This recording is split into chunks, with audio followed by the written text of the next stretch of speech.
ஒரு மிகப்பெரிய மலை கிராமம். அந்த கிராமத்துக்கு பக்கத்தில் ஒரு மிகப்பெரிய அடர்ந்த காடு. அந்த காட்டுக்குள்ள ஒரு கர்ப்பிணி பெண் ஒருத்தி சுள்ளி பொறுக்கி தான் தலையில் வச்சு சுமந்து நடந்து வந்துக்கிட்டு இருக்கா. அந்த நேரம் பார்த்து ஒரு பெரிய அரக்கன் ஒருத்தன் அந்த பொண்ணை துரத்த ஆரம்பிக்கிறான். கர்ப்பிணி பெண் அங்கேருந்து ஓட்டம் பிடிக்கிறா. இருந்தாலும் அந்த கர்ப்பிணி பெண்ணை துரைச்சி பிடிச்ச அரக்கன் அந்த பொண்ணோட வயத்தில் மிளகாய் அரைச்சி பூசுகிறான். அந்த மிளகாய் அரைச்சி பூசின அடுத்த நிமிஷமே அந்த கர்ப்பிணி பெண் இறந்து போயிடுறான். அவளோட வயிற்றில் இருக்கிற குழந்தைய எடுத்து அந்த அரக்கன் தின்னுடுறான். இப்படி அந்த மலை கிராமத்தில் இருக்கிற ஒரு மருத்துவச்சிக்கு ஒரு கனவு வருது. முழிச்சு பார்க்குறா. நம்ம கண்ட கனவு எப்பயுமே பழிச்சிட்டோம், இந்த கனவும் பழிச்சிடுமோ ஆண்டவா அப்படின்னு சொல்லி பதப்பதச்சு போய் நிற்கிறா. அந்த நேரம் ஒரு கிளாஸ் தண்ணி எடுத்து மெடக்குன்னு குடிச்சிக்கிட்டு இருக்கா. அப்படி குடிச்சிக்கிட்டு இருக்கும்போதே கதவு தட்டுற சத்தம் ஒன்று கேட்குது. டப்புன்னு சத்தம் கேட்கவும் யாரது அப்படின்னு சொல்லிட்டு கதவை திறந்து பார்க்குறா. அங்கே ஒருத்தன், நான் என் மனைவியை காட்டில் விட்டுட்டு வந்துட்டேன், என் மனைவியை காப்பாற்றுங்கன்னு சொல்கிறான். யாருப்பா நீ? உன் மனைவியை எங்கே விட்டுட்டு வந்த? என்ன நடந்துச்சு? விஷயத்த சொல்லு அப்படின்னு சொல்கிறான். என் மனைவியை நான் இங்கே இருக்கிற காட்டில் விட்டுட்டு வந்துட்டேன். என் மனைவிக்கு பிரசவ வலி வந்துருச்சு. அதனால தான் இங்கே யாராவது மருத்துவச்சி இருந்தால் கூட்டிகிட்டு போகலான்ட்டு வந்தேன். தயவு செஞ்சு வாங்க, என் மனைவியை காப்பாற்றுங்க அப்படின்னு சொல்லி அவன் கேட்குறான். அப்போ தான் அந்த மருத்துவச்சி, ஐயோ நான் கண்ட கனவு பலிக்கும் போல இருக்குதே ஆண்டவா, இனி இது நடக்கக்கூடாது, தயவு செஞ்சு அந்த பொண்ணை எப்படியாவது காப்பாற்று அப்படின்னு சொல்லி அந்த மருத்துவச்சி ஆண்டவன்கிட்ட வேண்டா. அப்போ தான் அவனுக்கு அதிர்ச்சி ஆகுது. என்னம்மா சொல்கிறீங்க? என்ன கனவு கண்டீங்க? தயவு செஞ்சு கொஞ்சம் விளக்கமாக சொல்லுங்கள் அப்படின்னு சொல்லி கேட்குறான். அப்போது அந்த மருத்துவச்சி இந்த ஊரில் நடக்கிற விஷயத்த சொல்கிறா. இங்கே ஒரு அரக்கன் இருக்கிறான். காரன் அப்படின்ற அரக்கன் எப்பயுமே இங்கே உள்ள கர்ப்பிணி பெண்களோட வயிற்றில் இருக்கிற குழந்தைய சாப்பிட்றது தான் வழக்கம். அதனாலேயே இங்கே யாருமே குழந்தை பெற்றுக்க மாட்டாங்க. அந்த அரக்கன் இது வரைக்கும் 99 குழந்தைங்கள பறித்து சாப்பிட்ருக்கான். இப்போ 100வது குழந்தைய மட்டும் அவன் சாப்பிட்டுட்டானா அவன் மிகப்பெரிய அரக்கனாக மாறிடுவான். அதுக்கப்புறம் அவனுக்கு சாவே கிடையாது. இந்த ஊரையே அழிச்சிடுவான். ஏன் இந்த உலகத்தையே ஆட்டி படைப்பான். அதனால தான் அந்த அரக்கனுக்கு 100வது குழந்தை கிடைக்கக்கூடாதுன்னு சொல்லி இங்கே ஊர் மக்கள் எல்லாம் ஒன்று கூடி இதுக்கப்புறம் யாரும் கல்யாணமே பண்ணக்கூடாது, குழந்தைய பெற்றுக்கக்கூடாதுன்னு சொல்லி வாழ்ந்துக்கிட்டு இருக்கோம். இப்படிப்பட்ட காட்டில் நீ தன்னந்தனியாக உன்னோட கர்ப்பிணி மனைவியை விட்டுட்டு வந்துட்டியே அப்படின்னு அந்த ஊரில் உள்ள நடக்கிற மர்மமான விஷயத்த அந்த மருத்துவச்சி அவங்ககிட்ட சொல்கிறான். ஆமாம், நீ யார்? இங்கே என்ன பண்ணுற? இந்த ஊரில் தான் யாரும் கர்ப்பமாக இல்லையே, நீ என்ன ஊருப்பா அப்படின்னு சொல்லி அவங்ககிட்ட கேட்கும்போது தான் அவன் பின்னாடி நடந்த கதையை எல்லாத்தையுமே சொல்கிறான். என் பேர் மகிழன், பக்கத்து ஊர், அங்கே படைத்தலைவனாக நான் இருந்தேன். என் ஊருக்கு பக்கத்தில் ஆனைமலை இருக்குது. அங்கே நன்னன் அப்படின்ற ஒரு அரசன் ஒருத்தன் இருந்தான். அந்த அரசனுக்கு ஒரு மிகப்பெரிய முனிவர் ஒருத்தர் ஒரு நாள் ஒரு மாங்கனியை கொண்டு வந்து கொடுக்குறாரு. அந்த மாங்கனி ரொம்ப பிரசித்தி பெற்ற மாங்கனி. அதில் பலவிதமான தெய்வ சக்திகள் இருக்குது. அப்படிப்பட்ட மாங்கனியை அந்த நன்னன் மன்னனுக்கு அந்த முனிவர் கொண்டு வந்து கொடுத்தாரு. இந்த மன்னன் அதை வாங்கி சாப்பிட்டுட்டு ரொம்ப சுவையாக இருக்குது அப்படின்னு சொல்கிறாரு. சரி மன்னா, நான் கொடுத்த இந்த மாங்கனியை நீ சாப்பிட்டுட்டு அந்த மாங்கனியை நீ ஆற்றுல தூக்கி வீசிடணும், அதை வச்சிருக்கக்கூடாது அப்படின்னு சொல்லி அந்த முனிவர் சொல்லிட்டு அங்கேருந்து போயிடுறாரு. இந்த மன்னனும் அந்த மாங்கனியை ருசிச்சு சாப்பிட்டுட்டு இந்த மாங்கனிக்கு அடிமையாகி இதை மறுபடியும் சாப்பிட்ணும் அப்படின்னு சொல்லி அவனுக்கு தோணுது. அதனால் ஆழியாற்றுக்கு பக்கத்தில் அவனோட அரண்மனையிலேயே அந்த மாங்கொட்டையை அவன் பிதைச்சி வைக்கிறான். அந்த மாங்கனி எப்படியாவது நம்ம திரும்பவும் கிடைக்கணும், அதை மரமாக்கி நம்ம அதை சாப்பிட்ணும் அப்படின்னு சொல்லிட்டு அதுவும் நல்லா வளர்ந்து வருது, பெருசாகுது.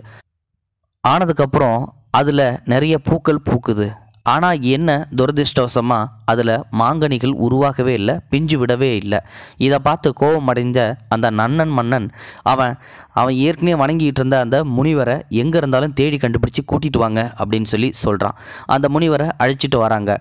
ஏன் முனிவரே, நீ என்கிட்ட கொடுத்த அந்த மாங்கனியை நான் திரும்ப சாப்பிட்லாம் அப்படின்னு சொல்லிட்டு தான் அந்த மாங்கொட்டையை நான் என் ஆழியாற்றுக்கு பக்கத்தில் இருக்கிற அரண்மனைக்கு பக்கத்தில் புதைச்சி வச்சுருந்தேன். இப்போ அது மரமாக வளர்ந்து நல்ல பெருசாக வளர்ந்துருக்குது. ஆனால் பூக்கள்லாம் பூக்குது, பிஞ்சு விட மாட்டேங்குது. என்ன காரணம் அப்படின்னு சொல்லி அந்த மன்னன் கேட்குறான். அதுக்கு அந்த முனிவர், மன்னா, நான் தான் உன்னை அப்போவே வந்து அந்த மாங்கனியை சாப்பிட்டுட்டு தூக்கி வீச சொன்னானே, நீ எதுக்காக வம்ப விலை கொடுத்து வாங்கியிருக்க? அந்த மரம் எப்பயுமே காய்க்கவே காய்க்காது. அந்த மாங்கனியை உன்னால் சாப்பிடவே முடியாது. அப்படியே அந்த மரத்தில் காய்ச்சாலும் ஒரே ஒரு மாங்கனி தான் காய்க்கும். அது ரொம்ப பிரசித்தி பெற்ற மாங்கனி. நானே தவம் வலிமம் செஞ்சு அந்த மாங்கனியை என்னோட குருநாதர்கிட்ட இருந்து பெற்றுட்டு வந்தேன். எனக்கு அந்த மாங்கனியை சாப்பிட்றத விட இந்த நாட்டு வளம் நல்லா இருக்கணும், நீ அதை சாப்பிட்ணும் அப்படின்றதுக்காக தான் உன்கிட்ட கொண்டு வந்து கொடுத்தேன். நீ என்னடான்னா அதை தூக்கி வீசாமல் இப்போ வம்ப விலை கொடுத்து வாங்கியிருக்க. அந்த மரம் பெருசாக வளரும், அதிலிருந்து பூக்கள்லாம் பூக்கும். அதில் ஒரே ஒரு பிஞ்சு மட்டும்தான் வரும், அதுவும் மாம்பழமாக மாறும். ஆனால் அந்த மாம்பழத்தை உன்னால் சாப்பிடவே முடியாது, நீ சாப்பிடவும் கூடாது. உன் நாட்டில் வளர்கிற அந்த மாங்கனியை பக்கத்து நாட்டுக்காரங்க தான் சாப்பிட்ணும். அதனால் நீ அந்த மாங்கனியை சாப்பிட்ற கனவை இத்தோட மறந்துடு அப்படின்னு சொல்லிட்டு அந்த முனிவர் அங்கேருந்து போயிடுறாரு. முனிவரோட அந்த வார்த்தையை மீறி எப்படியாவது நம்ம அந்த மாங்கனியை சாப்பிட்டே ஆகணும்னு சொல்லிட்டு அந்த மன்னன் தன்னுடைய படை காவலர்கள் எல்லாத்தையும் அந்த மரத்துக்கு பக்கத்திலேயே நிற்க வைக்கிறான். 24 மணி நேரமும் அதில் எப்படியாவது அந்த மாங்கனியை வந்து பறித்து சாப்பிட்றணும் அப்படின்னு சொல்லிட்டு அவன் ஆசையோடு காத்துக்கிட்டு இருக்கான். அவன் ஆசைப்பட்ட மாதிரியே ஒரு பெஞ்சும் வருது, அது நல்லா பெருசாகவும் ஆகுது. என்னைக்கிடா அதை நம்ம சாப்பிடுவோம் அப்படின்னு சொல்லிட்டு காவல் காத்துக்கிட்டு இருந்தான். அப்போ தான் அந்த துயரமான சம்பவமும் நடக்க ஆரம்பிக்குது. அந்த மன்னனோட படைத்தலைவனாக இருந்தவன் பேர் தான் கோஷர். அவனுக்கு ஒரு பொண்ணு இருக்குது. அந்த பொண்ணு பேர் சயனி. சயனியை கோஷர் எப்பயுமே ரொம்ப செல்லமாக தான் வளர்த்துக்கிட்டு இருந்தான். சயனி ஒரு மென்மையான பொண்ணு. இன்னும் சொல்லப்போனால் சாப்பாட்டில் கூட காரம் போட்டு சாப்பிட மாட்டா. அப்படிப்பட்ட பொறுமையான பொண்ணு. கோபம்னா என்னன்னு கூட அவளுக்கு தெரியாது. ஆனால் அவளுக்கு பிடிச்சது மாம்பழம் தான். அதிகப்படியான மாம்பழங்களை அவன் வெளிநாட்டுகளிலிருந்து வர வச்சு கொண்டு வந்து கொடுப்பான். அந்த மாங்கனியிலையும் சயனி சாப்பிடுவா. அப்படி ஒரு நாள் அவள் சின்ன பிள்ளையாக இருக்கும்போது மாங்கனியை கீத்தா கொடுத்து மாங்கனியை சாப்பிட சொல்லிக்கிட்டு இருந்தாங்க சயனிக்கிட்ட. சயனி சாப்பிட்டுக்கிட்டு இருக்கும்போது பக்கத்து நாட்டில் இருந்து படைத்தலைவனான கோஷருக்கு ஒரு சிலை வந்து சிற்பமாக வடிவமைச்சு அவனுக்கு பரிசாக கொடுக்குறாங்க.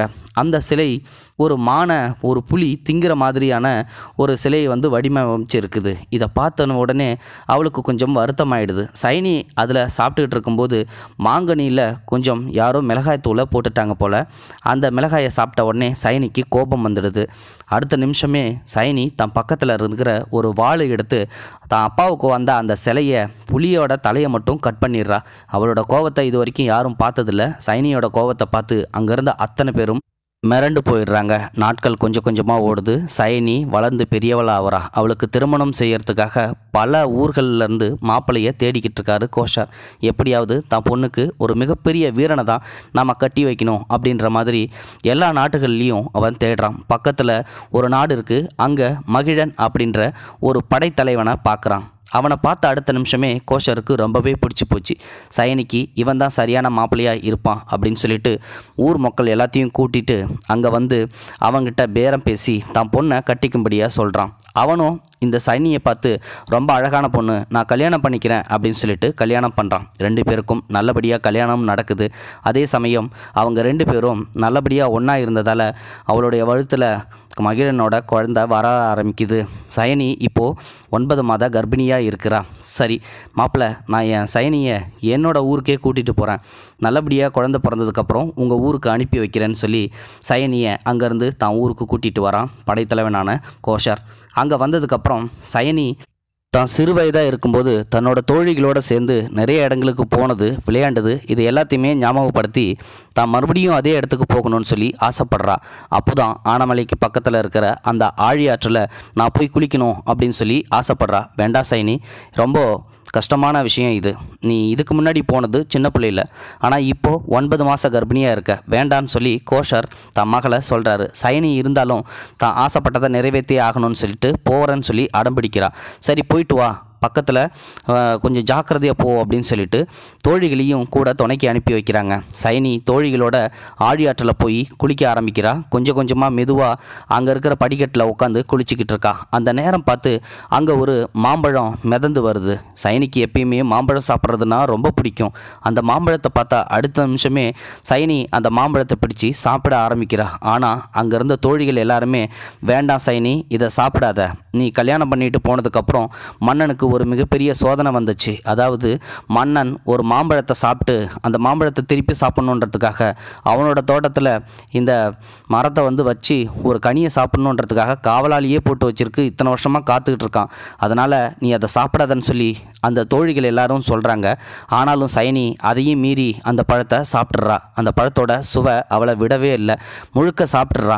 இதை கேள்விப்பட்ட அங்கே இருந்த இந்த நன்னன் மன்னனோட படை காவலர்கள் எல்லாரும் சயனியை சிறைப்பிடிக்கிறாங்க. கூட்டிகிட்டு மன்னர் முன்னாடி நிப்பாட்டுறாங்க. இவ தான் அந்த பழத்தை சாப்பிட்டுட்டா. நாங்கள் கொஞ்சம் அசந்த நேரம் பார்த்து மரத்தில் இருந்த பழம் ஆலியாற்றில் விழுந்துருச்சு. இவ குளிச்சிட்டு இருக்கும்போது அந்த பழம் மிதந்து இவ அதை பிடிச்சி சாப்பிட்டுட்டா. இவளை என்ன செய்யலாம் அப்படின்னு சொல்லி படைத்தலைவர்கள் எல்லாரும் சொல்லும்போது மன்னருக்கு ரொம்பவே கோபம் வந்துருச்சு. இத்தனை வருஷமாக நம்ம அந்த பழத்துக்காக காத்துக்கிட்டு இருந்தோம். இவ அந்த பழத்தை சாப்பிட்டுட்டாலே, இவளுக்கு மரண தண்டனை நான் விதிக்கிறேன் அப்படின்னு சொல்லி சொல்கிறான். மன்னா, என்னை விட்டுடு, நான் தெரியாமல் சாப்பிட்டுட்டேன். இந்த மாதிரியான விஷயங்கள் நான் நடக்கணும்னு நான் எதிர்பார்க்கவே இல்லை. மாங்கனி மேலே எனக்கு சின்ன வயசுலேருந்தே ஆசை இருக்குது. அதனால தான் அந்த மாங்கனியை நான் எடுத்து சாப்பிட்டுட்டேன். அப்பவும் கூட நான் இதை தெரிஞ்சு சாப்பிடல, உன்னோட மரத்துலேருந்து பறித்து சாப்பிடல. ஆழியாற்றில் நான் குளிச்சிட்டு இருக்கும்போது வந்தது யதார்த்தமாக. அதனால் கீழே கடந்த எடுத்து பொழுத்தின பொருளை சாப்பிட்டதா தான் அர்த்தம். அதனால் தயவு செஞ்சு என்னை விட்டுடு, என்னை மன்னிச்சிடு அப்படின்னு சொல்லி எவ்வளவோ கெஞ்சரா நம்ம சயனி.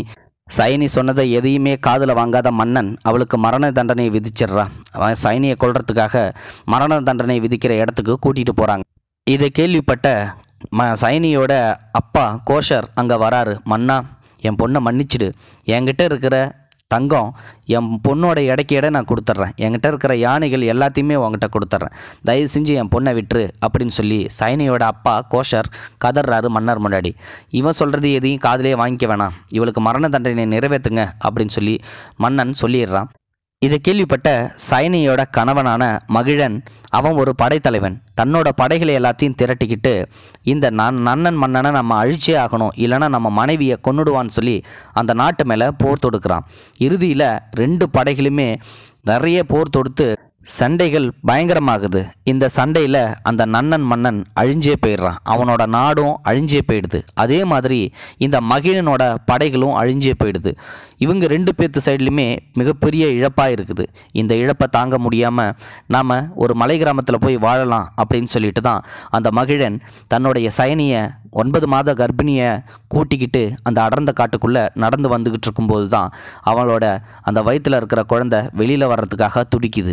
அவளுக்கு பிரசவ வலி வந்துடுது. அந்த பிரசவ வலி வரும்போது தான் இனி என்னால் ஒரு அடி கூட எடுத்து வைக்க முடியாது, என்னால் நடக்க முடியாதுன்னு சொல்லி சயனி சொல்கிறா. மகிழன், நான் பக்கத்தில் இருக்கிற அந்த கிராமத்தில் எப்படியாவது நான் போயிட்டு அங்கே இருக்கிற மருத்துவச்சியை கூட்டிகிட்டு வந்துடுறேன், அங்கே பாரு ஒரு வெளிச்சம் தெரியுது அப்படின்னு சொல்லிட்டு சயனியை ஒரு இடத்துல உட்கார வச்சுட்டு அங்கே இருக்கிற மருத்துவச்சியை கூப்பிட்றதுக்காக தான் அங்கே போயிருக்கான். இப்போது இந்த நடந்த கதை எல்லாத்தையுமே தான் யார், எங்கே வந்தேன், எப்படி வந்தேன் அப்படின்றத இந்த மகிழன் அந்த மருத்துவச்சிக்கிட்ட சொல்கிறான். மகிழன் சொன்னதை கேட்டு, அட பாவி, நீ இவ்வளோ பெரிய காரியத்தை செஞ்சுட்டு வந்துட்டியே, உன் மனைவியை அங்கே காட்டில் தனியாக விட்டுட்டு வந்துட்டியே, இப்படிப்பட்ட அந்த காட்டில் உன் மனைவியை விட்டுட்டு வந்துட்டியே, அந்த அரக்கன் உன்னோட குழந்தையும் கொன்னுட்டானா அவன் மிகப்பெரிய அரக்கனாக மாறிடுவானே, இது எப்படியாவது தடுத்தாகணும்.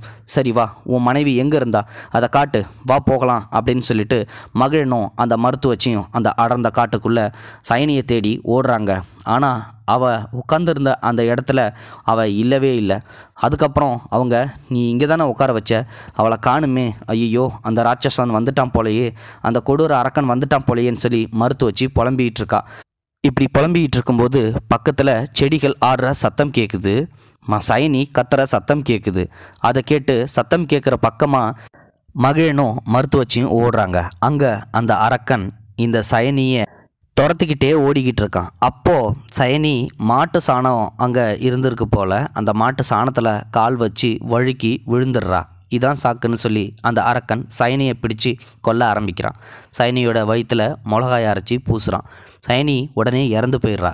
குழந்தையும் அவன் எடுத்து சாப்பிட்றான்.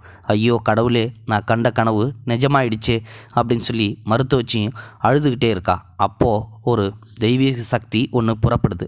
அது சயனியோட சரீரத்திலிருந்து வெளியில் வருது. சயனியோட ஆன்மா வெளியில் வந்து அங்கே ஒரு மிகப்பெரிய கடவுள் உருவம் எடுத்து அந்த அரக்கனோட நெஞ்சை பிளந்து அவனை கொல்லுது.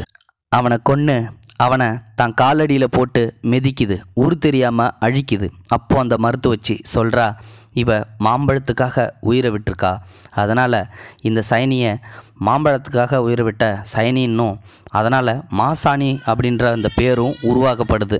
அது மட்டும் இல்லை, மாட்டு சாணத்தில் இந்த சைனி வழுக்கி விழுந்ததா இந்த சைனி உயிர் விட்டதால் மாசாணி அப்படின்ற அந்த பேரும் உருவாகுது. இப்படி மாசாணி அம்மன் உருவான வரலாறு இன்றளவும் மக்களிடையே பேசப்பட்டு தான் வந்துக்கிட்டு இருக்குது. மாசாணியோட வரலாறு உங்களுக்கு பிடிச்சிருக்குன்னு நினைக்கிறேன். அது மட்டும் இல்லை, மாசாணி அம்மனோட அந்த கோயிலுக்கு நிறைய பேர் போயிருப்பீங்க. மாசாணி அம்மனை வழிபட்டால் நமக்கு நல்லது தான் நடக்கும். கர்ப்பமாகாத பெண்கள் கல்யாணமாகி பல வருடமாக காத்துக்கிட்டு இருந்திருப்பாங்க. குழந்தை இல்லையேன்னு பல வருடமாக அவங்க ஏங்கிட்டு இருப்பாங்க. அவங்களோட ஏக்கத்தை போக்க மாசாணி அம்மன் கோயிலுக்கு போயிட்டு வந்தால் போதும், உடனே கர்ப்பம் தரிச்சிடுவாங்க. இது நிறைய பேர் சொல்கிற உண்மையை தான். ஏன், என்னோட அனுபவத்தில் கூட நிறைய பேரை நான் பார்த்துருக்கேன். இந்த மாசாணி அம்மன் கோவிலுக்கு போய் அங்கே இருக்கிற மாசாணி அம்மன் சிலைக்கு மிளகாயை அரைச்சி 3 தடவை போட்டோம்னா எந்த தப்பு செஞ்சவனாக இருந்தாலும் உண்மையை ஒத்துக்குவான். எந்த திருடனாக இருந்தாலும் திருடன பொருளை கொண்டு வந்து கொடுத்துருவான். அப்படி ஒரு தெய்வீக சக்தி இன்னமும் மாசாணி அம்மன் கோவிலில் இருக்குது அப்படின்னு இப்போது நிறைய பேரும் சொல்லி வழிபட்டுக்கிட்டு வந்துக்கிட்டு தான் இருக்காங்க. இந்த மாசாணி அம்மன் கதை உங்களுக்கு பிடிச்சிருந்துன்னா லைக் பண்ணுங்கள், ஷேர் பண்ணுங்கள். நன்றி, வணக்கம். இது போன்ற செய்திகளை உடனுக்குடன் நீங்கள் தெரிந்து கொள்ள மறக்காமல் எங்களுடைய சேனலை சப்ஸ்கிரைப் செய்யவும், கூடவே பக்கத்தில் வரும் பெல் ஐக்கானையும் கிளிக் செய்யவும்.